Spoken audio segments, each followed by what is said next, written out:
Danas se sve češće kod velikog broja ljudi dijagnostikuje slaba cirkulacija u nogama i rukama, a ovaj problem je naročito izražen kod ženske populacije.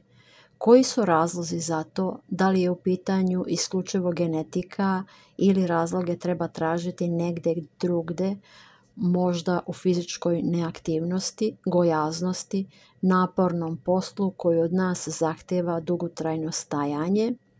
Simptomi slabe cirkulacije koji obično ukazuju na ovaj problem jesu hladne noge stopala i ruke, stalni osjećaj težine u nogama, česta vrtoglavica, jaka glavobolja, neugodno zujanje u ušima, oslabljeno pamćenje, blaga zaboravnost i gubitak pažnje, rane koje dosta duže i teže zarastaju, celulit na nogama, letargija, noćni grčevi u stomaku i sl. Ipak moguće je preduzeti izvesne preventivne korake koji znatno ublažavaju ove tegobe. Ponekad je slaba cirkulacija u nogama praćena i pojavom plave i modre kože koju u stopu prate i neprijatni trnci i grčevi prilikom hoda. Bolovi u nogama najčešće iščezavaju nakon kraćeg odmora, ali čim se pokrenemo oni se ponovo jave. Zdrav način života koji se bazira na redovnoj ishrani, fizičkoj aktivnosti i eliminaciji stresa ključan je za poboljšanje cirkulacije u nogama i prevenciju potencijalnih težih bolesti. Efekti liječenja mogu se dodatno poboljšati upotrebom lekovitog bilja koje je podjednako efektno i za proširene vene. Normalno funkcionisanje krvotoka od ključnog je značaja za opšte zdravstveno stanje organizma, jer se zahvaljujući tome naši organi snabdevaju kiseonikom, mineralima, vitaminima i drugim hranjivim materijama iz namirnica. Slaba cirkulacija u rukama i nogama nastaje onda kada vene i arterije izgube svoju elastičnost, usled čega se otežava protok krvi kroz naš čitav organizam.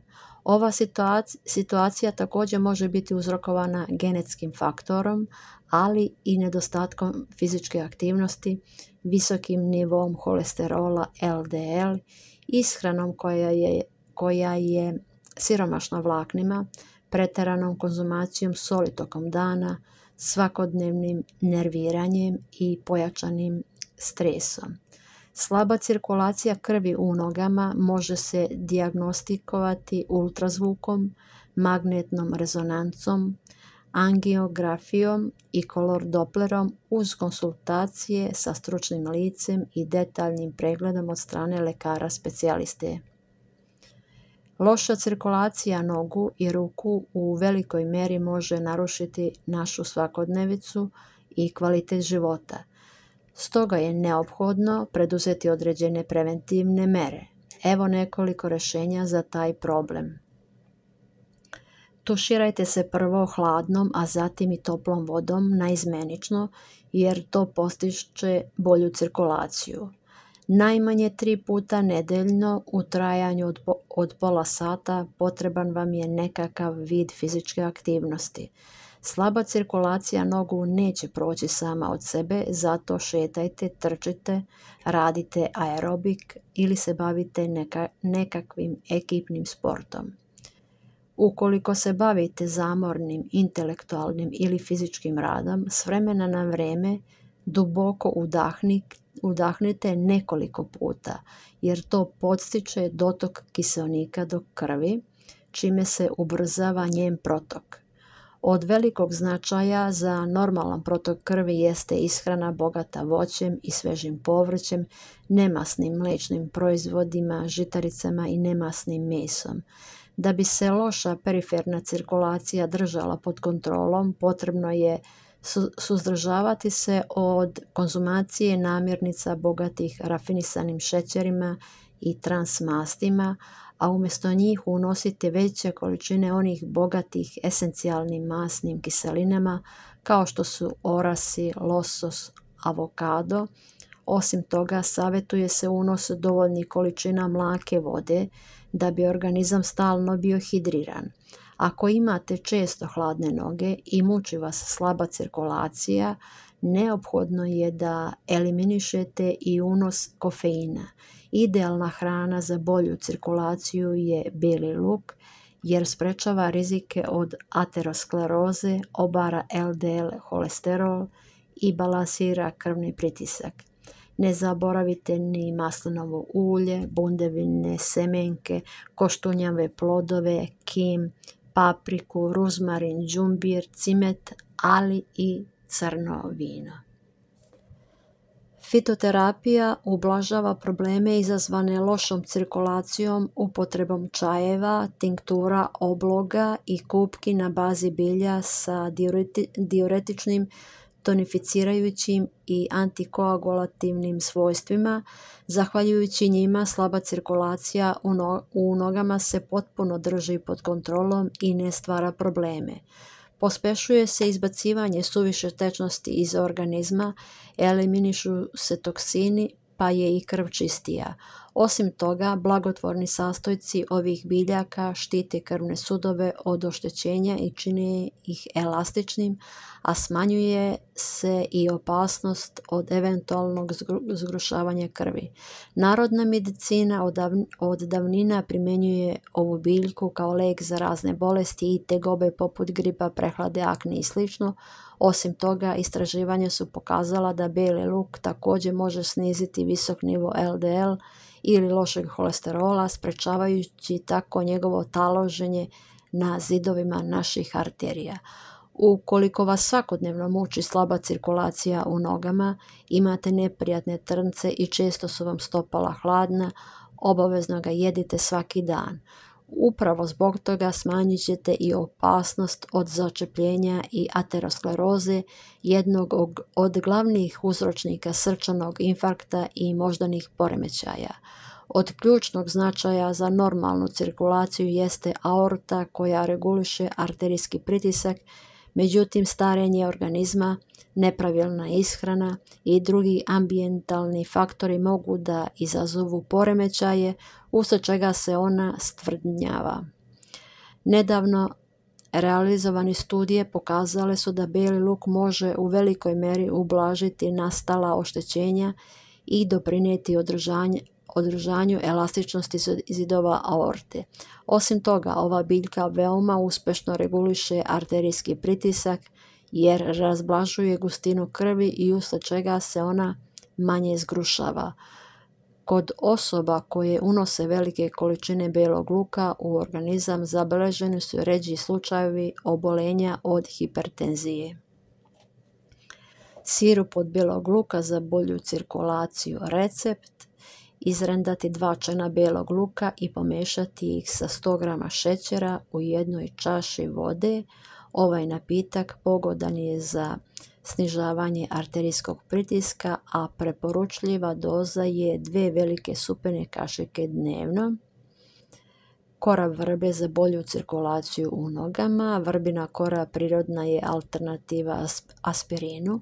Naime, kora tog drveta obiluje salicilnom kiselinom, osnovnim sastojkom aspirina, poznatog po tome što može da ubrza cirkulaciju.